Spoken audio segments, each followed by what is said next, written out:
Yeah, Jim, what are your thoughts about that and the idea that she's making these observations and that I've always got fascinated when I investigated homicide cases that when you go to the spouse, if it's a domestic homicide, the spouse feels obligated to speak because it would be peculiar on a missing persons case that the spouse wouldn't speak. Yet they often contradict themselves based upon the physical evidence that these, if you're smart as a detective or as a prosecutor, that you're noting that are inconsistent with the statement. What do you think about that? Well, sure. And here you have a situation where, of course, he's not going to take the fifth as soon as his wife is disappearing. It doesn't make sense. But the inconsistencies are pretty glaring. I mean, we have, first off here, the bed. Says he was sleeping in the bed. Well, the bed is untouched. So he's lying about that. If his wife had been sleeping in the bed, there'd be some indication that had happened. And then he goes on to say that what he first did was search for her.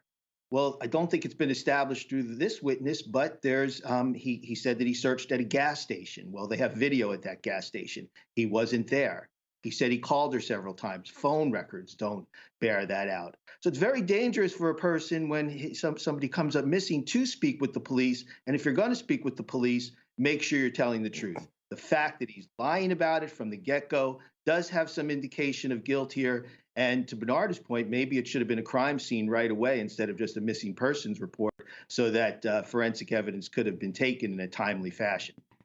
I was just going to comment on that, Bernarda. Maybe I was just a little bit more cautious about this. If I couldn't prove that it was a missing person, and if there was an unattended death, and there wasn't a very good explanation, I opened it up as a crime scene just to make sure that we had it processed correctly, because there was processing of this house that occurred years afterwards.